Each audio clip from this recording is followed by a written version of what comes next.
British Columbia. Have you ever gone to Kelowna? Neither had I, as I boarded the ultimate flight going to drive the 2018 Chevrolet Camaro ZL 1.1-liter E-Terra Firma. Meeting my little Alaskan air twin prop prodded me outside of Napland. I had to believe for a second where I was and what I was doing here. I've been traveling flat out since January, when I flew on the Middle East to compete from the 24 Hours of Dubai sports car race.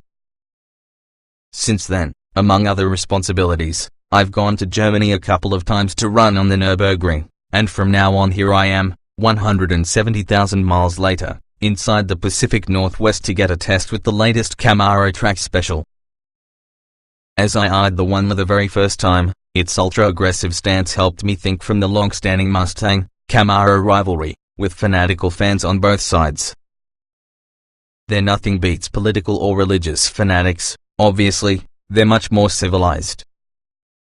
That said, seeing the One-less rabid front fascia inside a rearview mirror could be the vehicular same in principle as a middle finger to anyone in their path. Camaro chief engineer Al Oppenheiser informs us, the One-less focuses towards track after which street. We aimed for any vehicle buyers. General Motors figures people age 50 and older can drive towards the track, enjoy driving on the right track, then drive it home. The One-less usually follow function greater than design. Air management became a chief consideration throughout its development. Bodywork was required to change, for the reason that One-less wheels, 11 inches before, 12 inside rear, are an inch wider compared to the ones that comes with the standard Camaro ZL1. The fenders are 0.7 inch wider to efficiently move air about the larger rubber, 305/30R19 front, 325/30R19 rear. As a historical note, this can be a widest rubber ever employed with the factory-built Camaro. Unique on the One-less package, Chevy decided to use 19-inch wheels instead with the base ZL1's 20 inches. The 19s pull air through them since they roll to support brake cooling. The One-less carries a longer front splitter molded within the standard fascia, plus racing-derived dive planes and larger front grille openings. All of this adds downforce towards the front, which suggests a new rear wing is critical to re-establish aerodynamic balance. The One-less rear wing is extremely efficient, adding downforce with little drag. The use of graphite allows the wing to become very thin when needed, which implies aero effectiveness dictated the contour rather than manufacturing limitations or design eccentricities. Total downforce, as outlined by Chevy, is 300 pounds at 150 miles per hour. Chevy went along to Suspension Masters Multimatic to function on the One-less, a similar company that's heavily included in the new Ford GT supercar. As does the Ford GT, the Camaro One-less uses Multimatic's dynamic suspension spool valve, DSSV, damper technology front and back.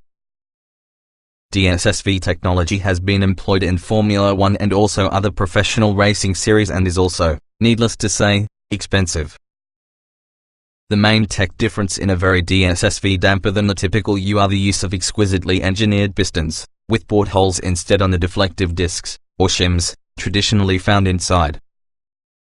DSSV technology provides for much more specific shock tuning plus a wider choice of capability. Note, the One-less dampers are certainly not adjustable. In an effort to delete chassis, suspension flex, traditional rubber mounts and bushings were eliminated where possible. The One-less front dampers are hard-mounted, upper and lower, that will lead to more consistent handling in the limit. Interestingly, in spite of the hard mount, loosening just 3 bolts and rotating the strut can increase front camber to 3 degrees negative within minutes. This is a handy option for trackside preparation. Ride height can also be adjustable using a total of 0.78 inch through the front strut spring perch. Plus, a corner stability bar has 3 positions. Amazingly, the DSSV dampers within the One-less save 23 pounds on the ZL1's regular setup. More than 2 decades have passed since I caused Goodyear tire engineers to cultivate super sticky street-based trace tires. After a long layoff, at the least on my side, I can say Goodyear is back within the sticky street tire game using this new Eagle F1 Supercar 3R, one-la specific. Think Biolitrofio, Michelin Pilot Sport Cup 2s, etc. In other words, they can be exceptional, and break if you take a look at them too long, but, oh, that they grip. Goodyear worked alongside the Camaro group within the new R3. Normally we'd see maybe 4 iterations of development tire for the most part, Oppenheiser says. With the one-la tire, Goodyear submitted 7 over 3 years. Indeed, it's good to discover another player inside sticky street tire business, mainly because it should provide more competition and improve and increase selections for all enthusiasts. My street drive in the one-la develops in northwest Washington, throughout the picturesque Owlville, Tonasket area. I drive 300 miles, sitting inside the driver's seat between 8 hours. I'll say something in this article about the seats within the one-la, identical for the ZL1. These are certainly the most comfortable seats I have ever found within a GM vehicle. That is great news because this car feels stiff, and I mean really stiff. The one-la don't even have a lot of suspension travel, along with the dampers are designed to figure best about the limit at racetracks. In fact, expansion joints on public roads make the car to skip. Ripples in asphalt while approaching several stop signs send the one-la right into it mainly because it skips in one ripple on the next. Staff photographer Robin Trajano and I find ourselves from our seats several of times. Yes, we now have seatbelts on, even as we encounter abrupt road heaves. But once I understand how a one-la is to establish, I drive accordingly. The car's ride and handling reminds me of driving a Porsche 997-911 GT3, they seem to share with you similar compliance levels. I have not heard you aren't a GT3 complain with regards to a stiff ride, as usually they are fully aware what they bought. I suspect and positively hope one-la buyers is going to be equally discerning. Regardless from the stiffness, the one-la feels fine 99% on the time on Washington's superb country roads. Handling at spirited, not nutcase, speeds was predictable and impressive. The Goodyears provide constant lateral grip of in excess of 1 gram without the need of fuss. Despite the big grip, I could manipulate the one-la anytime. I practiced some overdriving scenarios with traction and stability control nannies set to minimum intrusion. I leaned about the front tires and used quick hands to upset a corner. Nothing caused a twitchy or snappy reaction, just manageable little slides corrected easily with steering input or because of the traction, stability controls. The chassis and Goodyear combo did wonders. I cannot use all 650 horsepower and 650 pounds-feet of torque in the supercharged LT4 V8 for greater than a couple of seconds without reaching jail time speeds. This is power enjoyed fully using a track, as being the one-la is often a really big stick, so you can't compare to using all of it for the street. The MH3 Tremec 6-speed manual gearbox is great. In fact, it can be one with the best production car manual transmissions I've tried, along with the RevMatch feature is flawless so far as I'm concerned. The brakes, 6-piston Brembo's front, 4-piston rear, are superb. The steering feels connected and direct, probably helped from the solid mounted struts. A fair number of tire noise has the car above 60 miles per hour, nonetheless it does not hinder conversation. Engine noise is usually a friendly burble in normal driving, only changing to "can you freaking hear me now?" using a heavy foot. Why, though, ordinary traction car, does the one-la have electric seats? Concerning must be 60 pounds importance of electric motors incorporated into them. Oppenheiser answers, we left all of the ZL1 content in, even as we believe the one-la buyer will demand it. He adds, this is not a stripped-out car, something like that might tend towards a Z28. So then, despite each of the track-focused bits and tuning, the one-la remains all ZL1 inside and weighs only 67 pounds less, 3,820 pounds.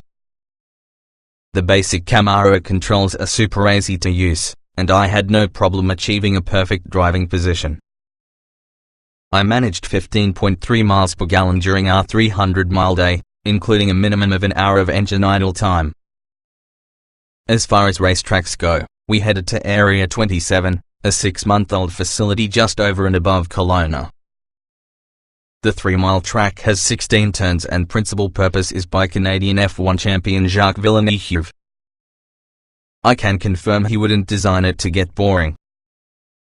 There are fast, medium, and slow corners, a wicked blind 100-mile-per-hour chicane, and great elevation changes. It's a fantastic circuit. The Camaro ZL11 Chevy got out for track driving was set up before we arrived, the setup work done by Bill Wise and also other GM ride and handling engineers.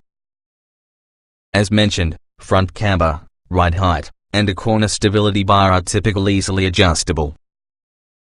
These engineers know their stuff and so are as fast as pro drivers inside cars these engineers are suffering from. Check out the superb one Nürburgring lap on YouTube, 7 minutes, 16.04 seconds. Whenever testing, I try out all of the traction control modes from by far the most restrictive to everything powered down. I find keep surprises away here. The traction, stability systems perform a great job of keeping the chassis and power at bay. The one gives me a chance to correct the many silliness I throw in internet marketing. The least restrictive race mode TC require me to pay only a few tenths of any second over everything off over a 2+ minute lap. However, there's no getting away on the fact the 1 is really a heavy car. The majority of the weight resides in the front axle, and also a driver can induce understeer if clumsy with steering inputs. The rear stays really stuck unless severely provoked. The 3R tires stay consistent after multiple laps, times falling off only slightly, despite the presence of ambient temps inside the mid-80s. The ultimate stick in the Goodyear isn't going to quite match that from the Michelin Cup 2s I've tried, but it really is close. The brake pedal stays solid personally all day, though I am not seen to have a gorilla foot. On the track I would not let tire pressures exceed 35 pounds per square inch, and 28 to 30 pounds per square inch generally seems to be a sweet spot. My photographer wants some drifting shots in the end from the day, plus the 1 can be a pleasure to slide, giving me a lot of control and feedback. I had used exactly the same car, tires right through the day, and after concluding I am amazed to view minimal tire wear. I don't understand how long the brand new Goodyears last, however, these well-abused specimens did a lot better than I expected. It's yet another example of modern engineering and technology, along with the fact we are now living in an amazing time to the automobile. Autonomous innovation is resulting, countless hybrids are on the market, but we could buy a weaponized 650 horsepower Camaro ZL11 Liter for $69,995. No one knows for certain how long this might last, but I am going to enjoy the ride so long as possible. 2018 Chevrolet Camaro ZL11 Liter specifications on sale now, price $69,995, engine 6.2 liter supercharged OHV 16 valve V8 650 horsepower at 6,400 revolutions per minute, 650 pounds-to-feet at 3,600 revolutions per minute, transmission 6-speed manual layout 2-door, 4-passenger, front engine RWD coupe PPA mileage N, a LXWXH 188.3 by 74.7 by 52.4 in wheelbase, 110.7 in weight, 3,820 pounds, as 0 to 60 miles per hour 3.7 seconds, as top speed 190, as